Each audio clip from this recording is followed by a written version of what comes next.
안녕하십니까 여러분. 오랜만에 여러분들 마스크를 쓰고 계시는 걸 보니까 제 마음이 굉장히 아픕니다. 웃으시는 얼굴 이런 모습을 보면 참 좋을 텐데요. 우리가 언제 이런 데서 해방될지 모르겠습니다만 이런 상황에도 불구하고 교회에 오신 여러분들 보면서 제가 마음속에 많은 격려와 위로를 받습니다. 이 자리에 함께 우리 하나님의 말씀을 들으면서 또 우리의 이 필요를 하나님께 기도로 말씀드리면서 우리가 찬송을 들으면서 하나님 앞에 많은 위로와 격려가 되는 그런 시간이 되기를 간절히 기도합니다. 우리 함께 기도하도록 하겠습니다. 하나님 아버지 감사합니다. 저희들에게 예수 그리스도를 보내주시고 그분을 통하여 우리가 어떤 삶을 살아야 할 것인지를 분명하게 알도록 도와주시니 감사합니다. 우리의 선생 되신 그리스도의 말씀을 저희가 들으며 그것에 우리의 삶의 모습을 비추어 보며 우리가 우리 스스로를 잘 판단하며 돌아볼 수 있도록 도와주시고 회개가 필요한 부분에 있을 때 우리가 회개하며 또 하나님의 은혜 안에 들어가야 할 때가 있을 때 그 안에 들어가서 주께서 우리에게 주시는 은혜로 충만하게 되는 우리 모두가 될 수 있도록 도와주옵소서. 우리의 구주이신 예수 그리스도의 이름으로 기도합니다. 아멘. 하나님은 무질서의 하나님이 아니시고 질서의 하나님이십니다.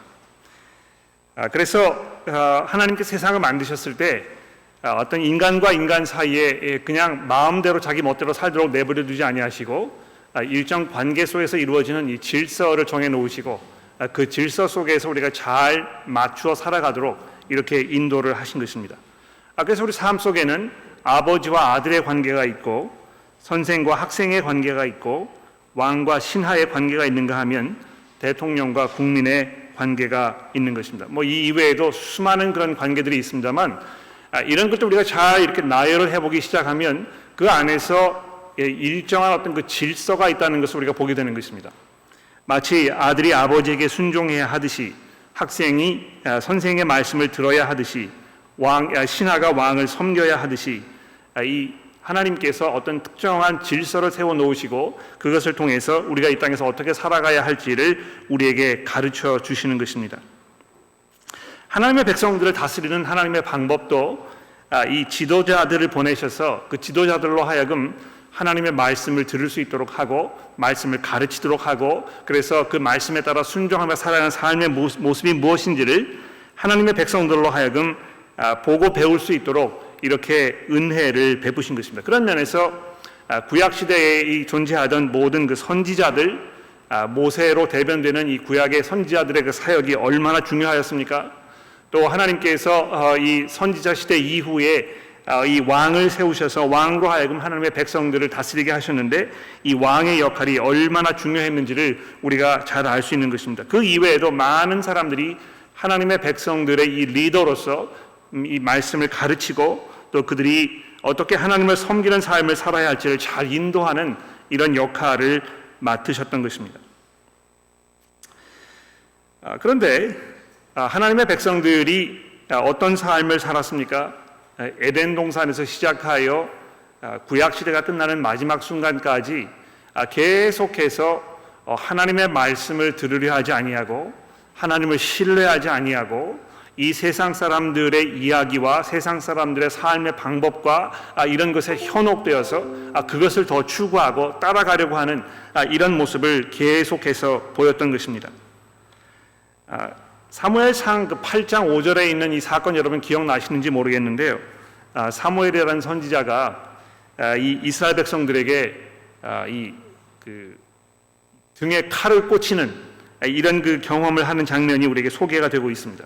사무엘의 아들들이 이 선지자로서의 역할을 제대로 감당하지 못하고 방종하는 삶을 살게 되자 이스라엘 백성들이 뭐라고 사무엘에게 요구했습니까?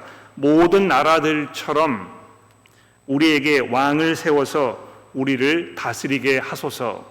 여기 중요한 것은요, 이 왕을 요구했던 이스라엘 백성들의 그 마음 속에는 주변에 있는 다른 나라들과 같고 싶어하는 그들처럼 살고 싶어하는 이런 마음이 그들 마음속에 자리하고 있었고 하나님께서 그것을 꿰뚫어 보시고 사무엘에게 이 7절에서 이렇게 말씀합니다. 그들이 왕을 달라고 했을 때는 너를 버린 것이 아니고 나를 버려서 내가 그들의 왕이 되지 못하도록 이렇게 함이니라.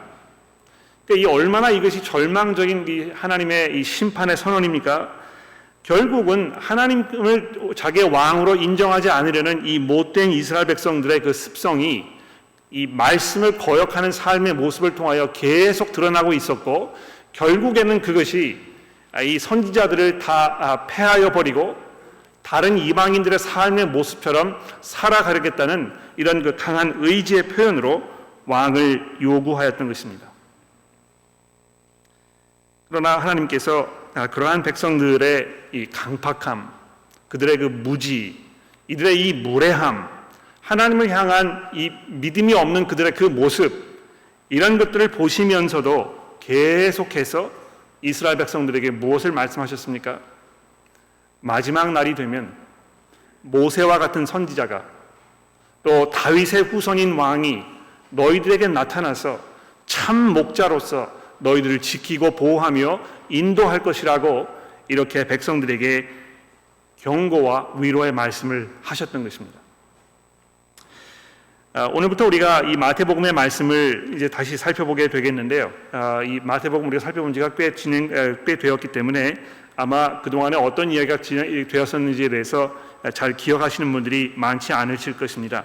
오늘부터 이제 우리가 23장, 24장, 25장의 말씀을 보게 되겠습니다만, 본문 말씀을 보시기 바로 이전에 이 바로 직전에 어떤 사건이 있었는지를 한번 생각해 봅시다. 여기 보시면 22장 41절에 바리새인들이 모였을 때 예수께서 그들에게 물으시되 너희는 그리스도에 대하여 어떻게 생각하느냐, 누구의 자손이냐, 이렇게 물으신 장면이 있습니다. 굉장히 중요한 장면이라고 생각해요. 하나님께서 지금 이 땅에 예수 그리스도를 보내시지 않았습니까? 근데 이 예수에 대하여 소개하면서 마태가 가장 먼저 맨 처음에 마태복음을 시작하면서 이분을 우리에게 뭐라고 소개했습니까? 아브라함과 다윗의 자손 예수 그리스도의 계보라, 이렇게 이야기하면서 이 예수 그리스도 이분이 어떠한 분이신지에 대하여 지금 우리에게 처음부터 설명을 하고 있는 것입니다. 이 아브라함과 다윗의 자손이라는 이 그 표현 속에 하나님께서 오래전부터 약속하셨던 이 백성들을 인도하시고 그들을 지키시며 보호하실 하나님의 이 지도자, 또 예수 그리스도의 계보라 하였을 때 이 그리스도라는 말 속에 담겨 있는 이 하나님의 선택하신 그 왕, 이런 분으로 이 땅에 예수께서 오셨다는 것을 마태가 소개하고 있는데요.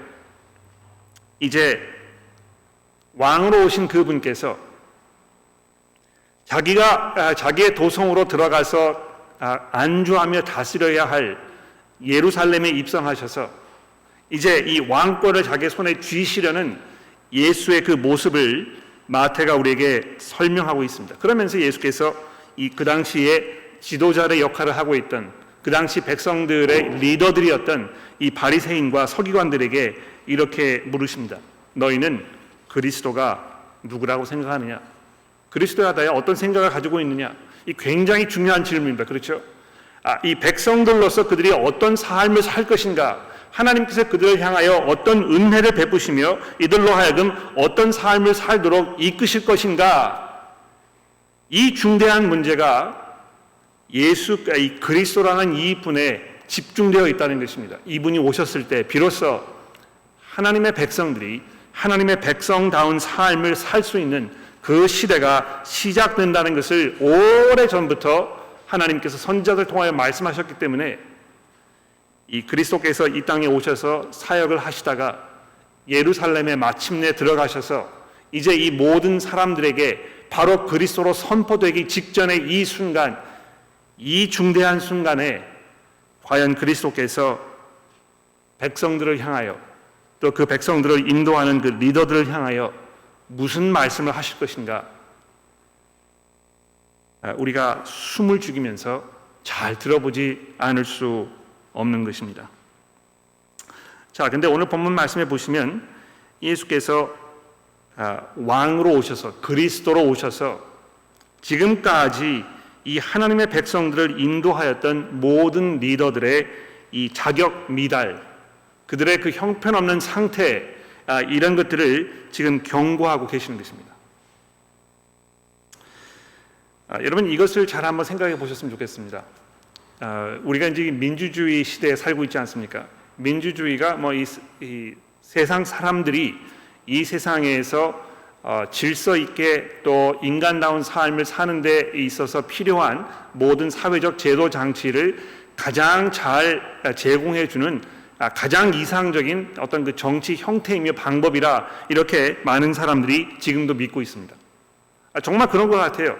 민주주의 국가에서 사람들이 인간의 그 존엄성을 누리면서 자유 속에서 자기의 그 생각과 또 이 마음속에 이 원하는 바를 이루고 성취하면서 살 수 있는 이런 그 상황을 우리가 경험하고 있는 것입니다.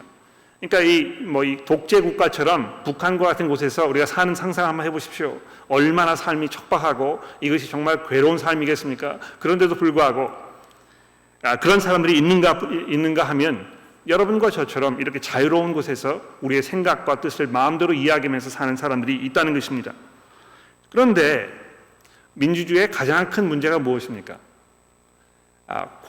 권력이 사람들의 손에 있다고 우리가 이야기합니다만 그것을 바꿔서 이야기하면 선거를 통하여 선출되는 정치 지도자들은 항상 사람들이 원하는 것을 주는, 그것을 따라가는, 그것을 정당화시켜주는 그런 역할을 할 수밖에 없다는 것입니다. 그렇죠? 그래서 4년에 한 번씩 호주에서 이제 투표를 하게 되는데요. 그동안의 정부가 마음에 들지 않으면 또 우리가 생각하는 대로 사회적인 어떤 흐름과 이것을 잘 반영하지 못하고 이 호주 사회의 어떤 그 경제적 이익과 국익을 잘 지켜내지 못하면 그냥 갈아버리는 것입니다.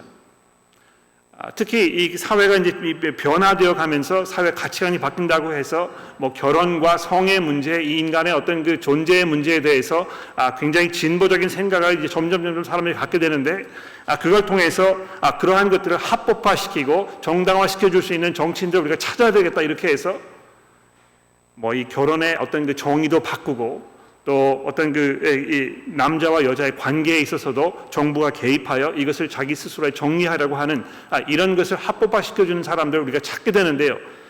어떤 면에서 이것이 민주주의의 가장 장점이 되겠습니다만 이것이 민주주의의 가장 큰 약점일 수도 있는 것입니다. 사람들이 원하는 것을 그대로 들어주고 그것을 이루어주고 현실화시켜주고 이것을 정당화시켜주는 이런 치명적인 약점을 민주주의가 가지고 있다는 것입니다.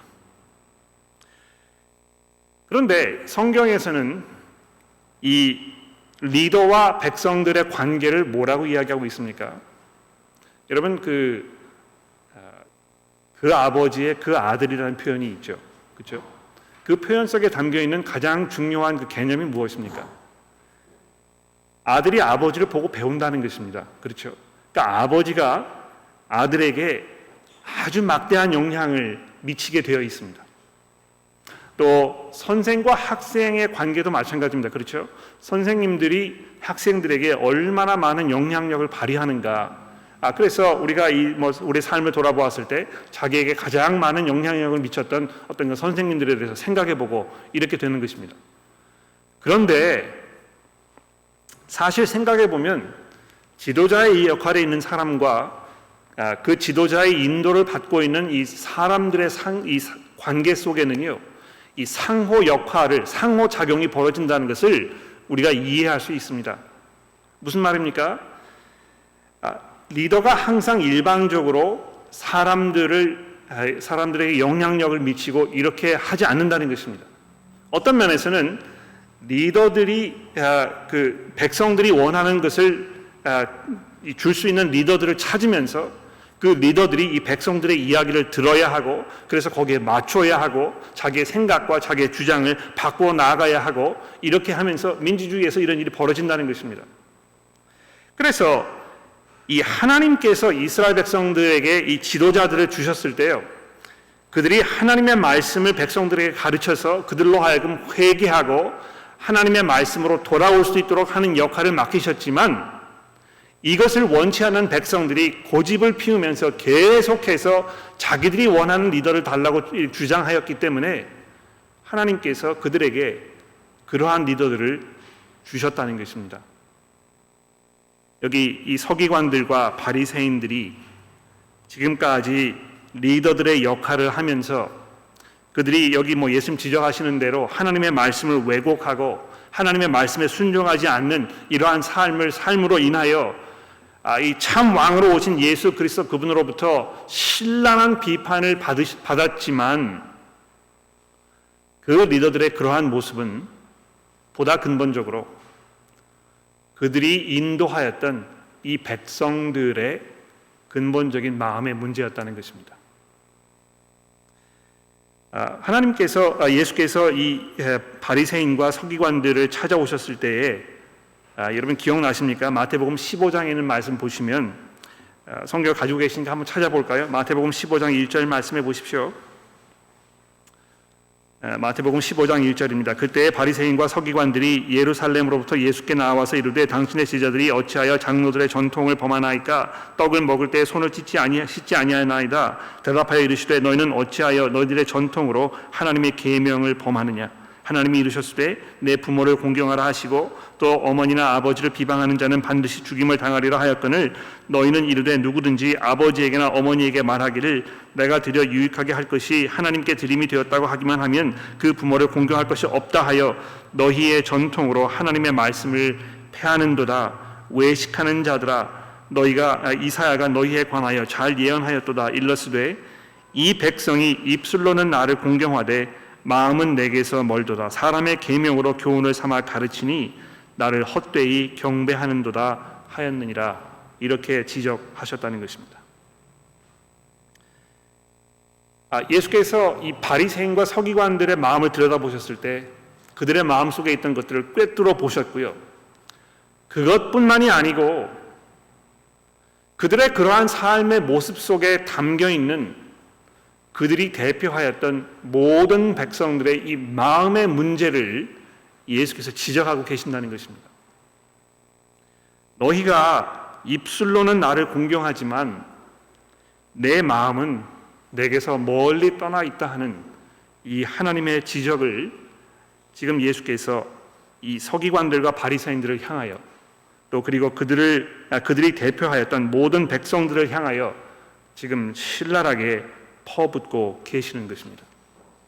오늘 아침에 우리가 이 23장의 말씀을 들으면서 우리의 삶을 돌아보아야 할 것입니다.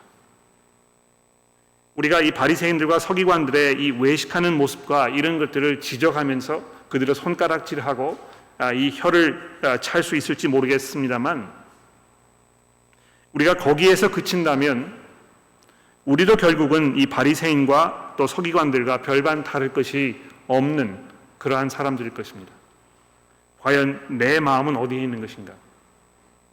내가 혹시 입으로만 하나님을 공경하면서 이 마음속에 근본적으로 하나님의 말씀을 순종하지 않으면서 사려고 하는 나의 생활 모습을 내가 정당화시키고 또 그러한 것들을 계속해서 부추기는 그러한 리더들 내가 찾아다니면서 그 이야기를 듣고 거기에 귀에 솔깃하는 이런 모습을 살고 있는 것은 아닌가 우리가 돌아보아야 한다는 것입니다.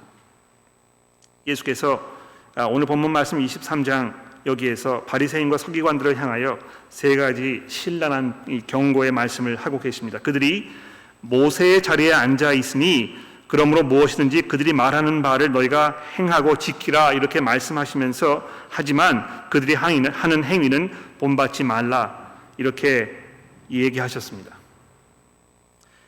이 모세의 자리에 앉았다는 그 말은 모세의 권위를 이렇게 계승받았다는 그런 뜻입니다. 그렇죠? 그래서 우리 한국말 표현에도 그런 자리가 있지 않습니까? 한 자리 한다 이렇게 했는데 그 자리를 좀 내게 달라고 이제 우리가 이야기하지 않습니까? 뭘 얘기하는 것입니까? 그 사람이 누렸던 어떤 그 권위, 그들의 그 역할 이런 것들을 그대로 전수받아서 그 행위를 제가 하는 이런 것을 말하는 것입니다. 성경에서 그것도 다르지 않은데요. 바리새인과 서기관들이 모세의 자리에 앉았다고 이야기하였을 때 그들이 이 하나님의 말씀을 가르치고 이 말씀을 전하고 설명하는 해석하는 이런 그 권위를 자기 스스로 취하였다는 것입니다. 근데 여러분 이거 잘 한번 생각해 보십시오. 이 말씀을 예수께서 하셨다고 했을 때 아마 바리새인과 서기관들이 정말 하나님의 말씀을 오랫동안 듣고 이것을 고민하면서 그 말씀이 이야기하였던 바를 잘 이해하였다면 지금 자기 앞에 서 있는 이 예수라는 이분, 그분에게 자기의 자리를 내어드렸어야 했을 것입니다. 그렇죠? 예수께서 바로 그런 분으로 이 땅에 오신 것이 아닙니까? 이 산상수훈에서 백성들에게 율법을 다시 가르치시면서 내가 율법을 폐하러 온 것이 아니요 내가 이것을 완성하러 왔다. 즉 예수 그리스도 그분을 통해서만 우리가 하나님께서 율법을 통하여 말씀하셨던 그 모든 내용들을 이제 근본적으로 정확하게 우리가 이해할 수 있게 되는 그러한 그 분이셨는데도 불구하고 이 바리새인들이 모세의 자리에 앉아서 그 역할을 하기 위해서 오신 그분을 지금 판단하고 정죄하면서 그분과 전쟁을 벌이려고 이렇게 나아대는 어처구니 없는 상황을 예수께서 어떤 마음으로 바라보셨을까?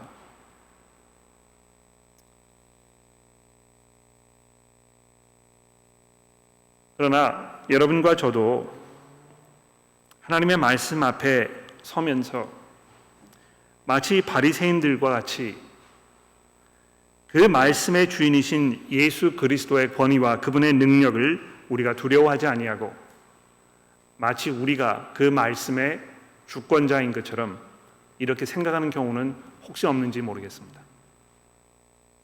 마치 이 말씀이라는 것은 내 지혜와 내 능력과 내 경험과 내 학식과 내 직함을 통해서 내가 다스려야 하는, 이것이 나에게 영향력을 발휘하지 못하고 이것은 그냥 내 어떤 지적인 어떤 호기심 이런 것들을 충족시켜주는 이런 것으로 생각하여 계속해서 자기의 의견과 견해와 이런 것들을 여기에다 뒤집어 씌우려고 하고, 이 말씀을 통하여 하나님께서 우리의 마음속에 하시는 이야기는 전혀 들으려고 하지 않는, 그래서 결국은 이 바리새인과 서기관들과 똑같은 마치 모세의 자리에 앉아 있는 것과 같은 그런 실수를 우리가 범하고 있는 것은 아닌지 돌아보아야 할 것이라는 것입니다.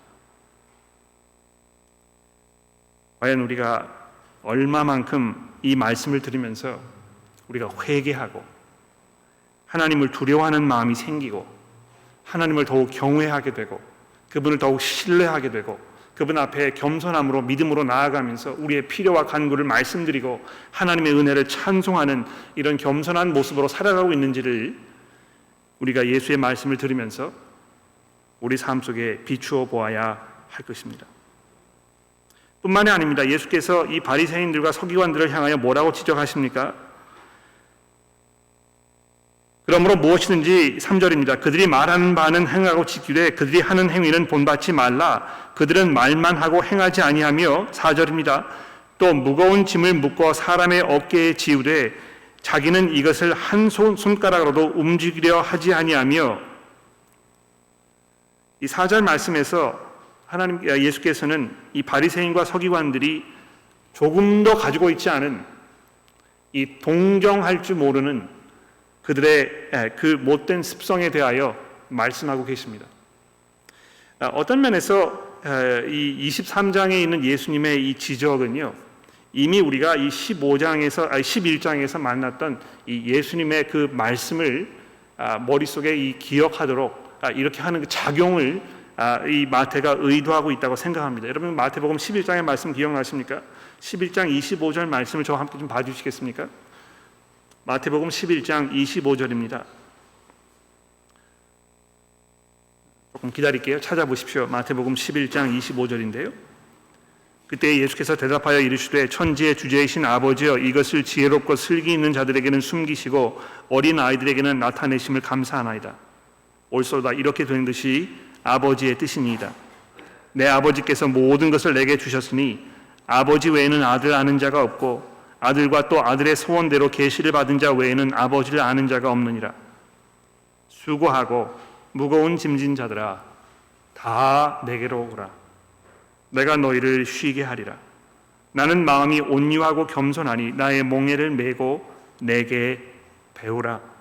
그리하면 너희의 마음이 쉼을 얻으리니 이는 내 멍에는 쉽고 내 짐은 가벼움이니라 하시니라.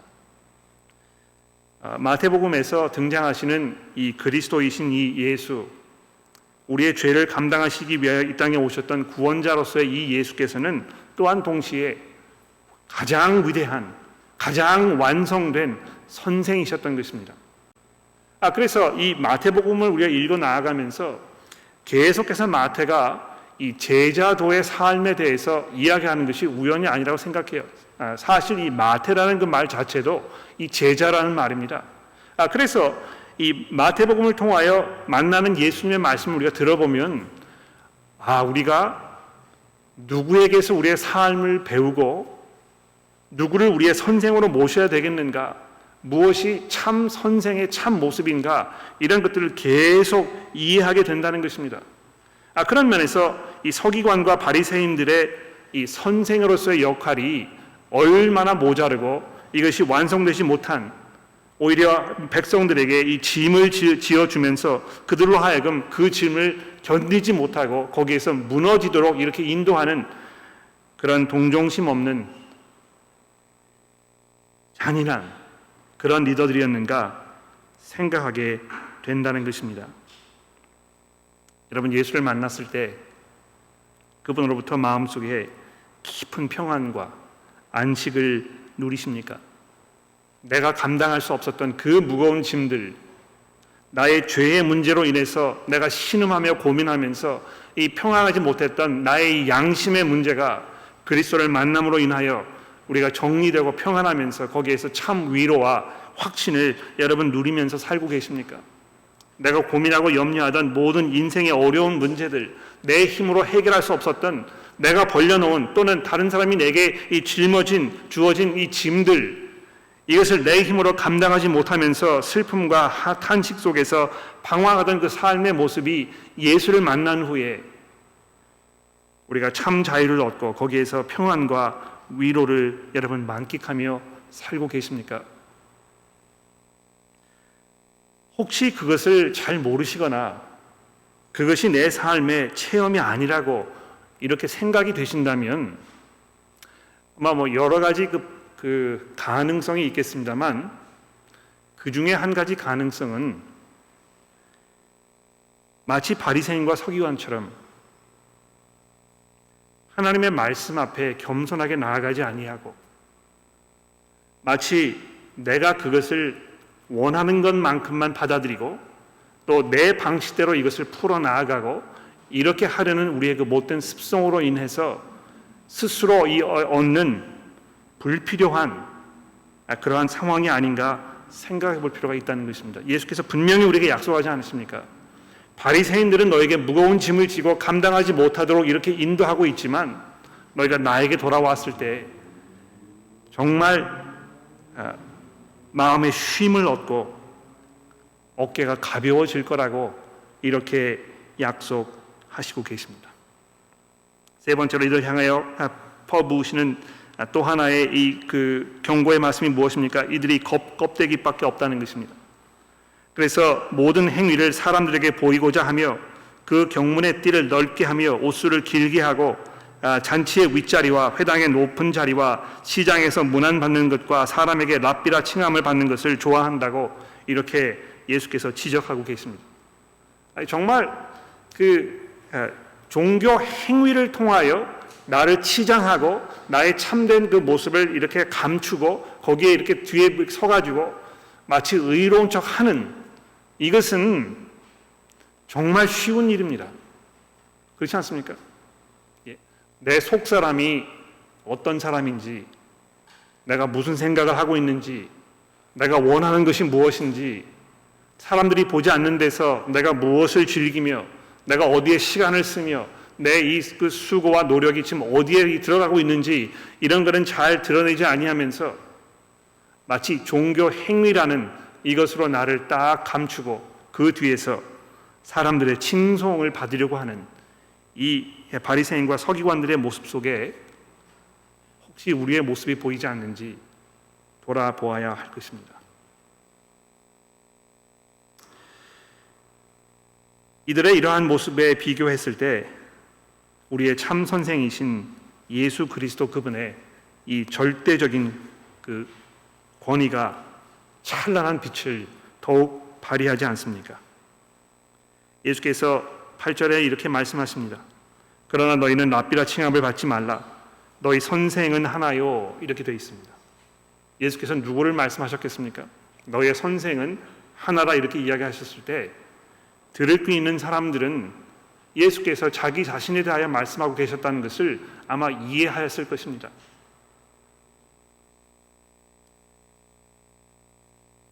너희는 다 형제니라. 땅에 있는 자들을 아버지라 하지 말라. 너희의 아버지는 한 분이시니 곧 하늘에 계신 이시라. 또한 지도자라 칭함을 받지 말라. 너희의 지도자는 한 분이니 곧 그리스도시니라. 여기 중요한 포인트가 무엇입니까? 여기 한 분이라는 이 그 사실이 여러 번 강조되고 있잖아요. 그렇죠? 예수 그리스도 그분께서 최종적이고 절대적인 권위를 가지고 계신다는 것을 말씀하고 있다는 것입니다. 더군다나 자기를 이 바리새인들과 서기관들과 비교하시면서 그들의 이 미숙하고 자격 미달인 그런 리더십과 비교하시면서 얼마나 그분께서 참된 진리로 우리를 참 안식과 평안으로 인도하실지를 우리에게 말씀하고 있는 것입니다. 예수께서 그런 면에서 여기 그 섬김에 대하여 이야기하는 것이 우연이 아니라고 생각합니다. 11절에 보시면 너희 중에 큰 자는 너희를 섬기는 자가 되어야 하리라 얘기하셨는데요. 참 선생이신 참 그리스도이신 이 분께서 선생으로 그리스도로 왕으로 하나님의 말씀을 가르치는 그 권위를 가지고 있는 모세의 자리에 앉은 자로서 가장 먼저 말씀하시는 이것이 무엇입니까? 섬김이라는 것입니다. 그리스도께서 이 땅에 죄인들을 구원하시기 위하여 오셨습니다. 죄인들을 섬기시기 위하여 자기의 목숨을 십자가에 희생 제물로 내어주시면서 죽기까지 자기를 감추시고 섬기시면서 우리를 인도하셨던 것입니다. 우리 교만한 마음은 카리스마가 있는 웅변을 멋지게 쏟아내는 사람을 휘어잡는 어떤 능력이 있는 정말 눈이 번쩍 뜨이는 학위와 경험을 가지고 있는 이런 리더들을 우리 앞에 세우기 원하며 또 나도 그런 사람이 되기를 원하며 사람들 앞에서 자기를 내세워야 한다고 생각합니다.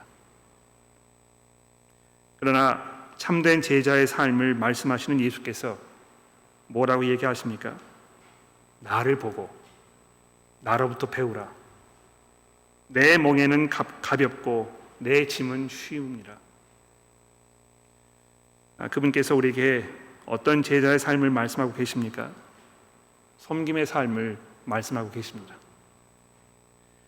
이 섬김의 삶은 형제 자매를 섬기며 하나님을 섬기며 자기 자신을 이 삶의 주인으로 생각하지 아니하며 겸손하게 하나님께 믿음으로 나아가는 것을 말하는 것일 것입니다.